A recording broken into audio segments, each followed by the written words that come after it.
Salut tout le monde, on se retrouve sur Partage l'Évangile et aujourd'hui je voudrais faire une petite illustration avec quelque chose qu'on a tous chez nous, un petit sachet de thé. Alors dans un premier temps, pour faire cette illustration, vous allez avoir besoin bien sûr d'un sachet de thé, petit sachet de thé, ce qu'il y a de plus banal avec une étiquette, etc. D'une paire de ciseaux, un briquet ou des allumettes.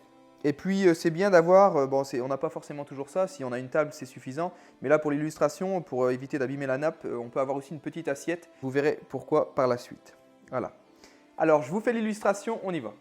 À l'aide de ce petit sachet de thé, j'aimerais vous raconter, vous expliquer des vérités bibliques. En fait, ce petit sachet de thé, il peut représenter chacun d'entre nous. Il peut représenter moi, il peut représenter toi. Et comme ce petit sachet de thé, nous sommes privés de liberté, nous sommes un petit peu esclaves, prisonniers par cette ficelle. Comme une marionnette, nous sommes dirigés par le mal qui est en nous. Et c'est le cas de tout le monde. Personne ne peut dire qu'il n'a jamais commis de péché. Les choses qui déplaisent à Dieu, c'est ce qu'on appelle le péché. Qui peut dire aujourd'hui qu'il n'a jamais menti, qu'il n'a jamais volé, qu'il n'a jamais triché, qu'il n'a jamais pensé du mal de quelqu'un? On fait tous ces choses. Et toutes ces choses qui déplaisent à Dieu s'appellent le péché. Le péché nous rend esclaves. C'est comme si nous étions prisonniers par cette petite ficelle. C'est comme si on avait cette petite étiquette qui était collée à notre front, l'étiquette pécheur.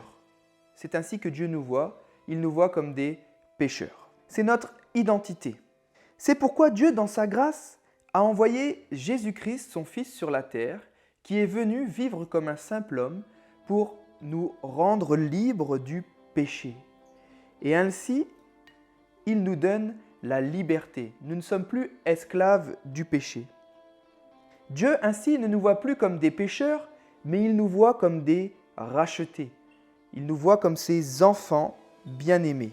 Et Dieu ne s'arrête pas là, puisque une fois qu'il nous libère du péché, il vient faire davantage encore, puisqu'il vient ouvrir nos cœurs et supprimer tout le mal, tout le péché, tout le noir qu'il y a à l'intérieur qui est représenté ici par ce petit tas noir que vous devez voir à la caméra. Jésus nous donne alors la force de nous tenir debout et de résister au mal. Et vous savez ce qu'il fait de vos péchés? Dieu les efface complètement afin qu'il n'y ait plus rien. Il les supprime, il les jette derrière son dos. Une fois que nous sommes libérés de notre péché, Jésus ne nous abandonne pas, il ne nous laisse pas tout seuls. Et comme dans les Actes, on voit que Jésus a envoyé le Saint-Esprit sous la forme de langue de feu, eh bien le Saint-Esprit vit aujourd'hui en nous, dans notre cœur, afin de brûler dans nos vies et que nous soyons des lumières dans ce monde, afin d'illuminer aussi les gens qui nous entourent. Et quand Jésus est monté au ciel, il a fait cette promesse qu'un jour il reviendrait avec nous et qu'il ramènerait avec lui la Jérusalem céleste afin qu'un jour nous soyons avec lui pour toujours. Jésus est monté au ciel nous préparer une place et il reviendra pour nous prendre avec lui. Voilà mon objectif, voilà ma destination. Je connais le sens de ma vie et je connais la direction, là où est-ce que je serai un jour, avec Dieu au ciel, au paradis. Et aujourd'hui, je pense que Jésus nous a laissé deux missions principales. Il nous demande de lui rendre gloire, de lui faire honneur ici sur la terre, de le servir et d'être des adorateurs. Et la deuxième mission, c'est une mission particulière que Dieu te donne à toi, qu'il m'a laissée à moi, et qu'il te faut découvrir en ayant une relation personnelle, en ayant une relation intime avec lui. Mon désir, c'est de servir le Seigneur le mieux possible ici sur la terre, d'utiliser le temps que j'ai ici sur la terre pour servir le Seigneur. Et comme ça, je pourrais dire avec l'apôtre Paul, j'ai combattu le bon combat, j'ai achevé la course, j'ai gardé la foi. Alors voilà pour cette petite illustration qui est assez facile à faire. J'espère que vous pourrez la reproduire quand vous serez avec vos proches, votre famille ou vos amis. Souvent quand on se retrouve autour d'une tasse de thé ou d'une tasse de café, on peut simplement utiliser donc cette petite ficelle et ce sachet pour partager du coup le message de l'Évangile avec vos proches.